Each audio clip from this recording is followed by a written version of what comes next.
So after a period of consolidation, the crypto market is showing a modest recovery, with Bitcoin climbing back about $91,000 and several major altcoins posting gains.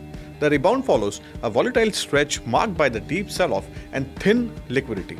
So growing expectations of a Federal Reserve rate cut in December have lifted overall risk sentiments, supporting a rebound across equities and the crypto.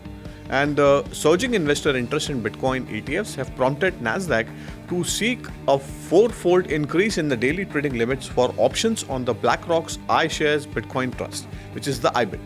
Liquidity remains thin ahead of the Thanksgiving break, but with volatility easing and no signs of renewed forced selling, the sharp moves are largely attributed to holiday-driven illiquidity. So ETF flows as on November 26 were the spot Bitcoin ETF attracted $21.1 million in inflows. Spot Ethereum ETFs saw an inflow of $60.8 million, while the spot Solana ETFs witnessed an outflow of $8.2 million.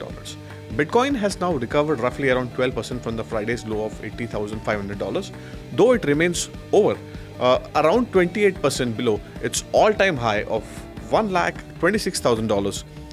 Second largest crypto by market cap, Ethereum also saw renewed accumulation, with whales wallets holding between the 10,000 and 1 lakh Ethereum added 440,000 Ethereum in the past week.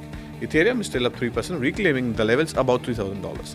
So the global crypto market cap was at $3.1 trillion, up around 3% in the last 24 hours. So let's understand what's happening in the altcoin space.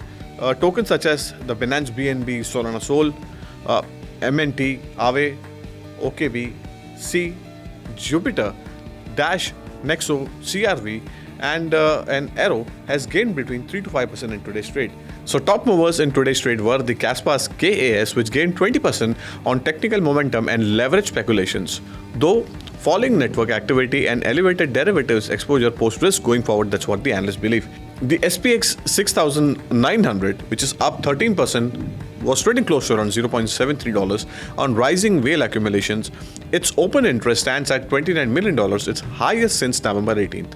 Sky, which gained 9% after authorizing $2.5 billion in USDS for OBEX, a real-world asset tokenization focusing on the DeFi incubator, backed by a recent $37 million raise. Virtual was trading higher by 9% after the protocol pledged full treasury-funded reimbursements for a 531k exploit, reviving interest in the AI tokens. And let's understand what's happening in the regulatory and the other developments, such as the countries such as the South Korea a bit halted digital assets withdrawals after detecting irregular transactions involving Solana tokens. Roughly $40 million were moved to unauthorized wallets, and the exchange said it will be fully recovered and the losses will be reimbursed.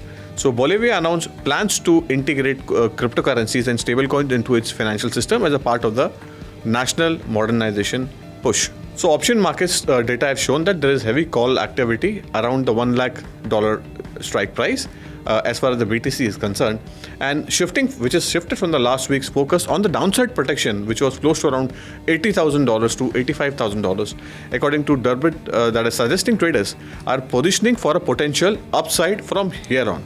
That's all there is in this Coin Monitor. Keep watching 3 TV. Thank you.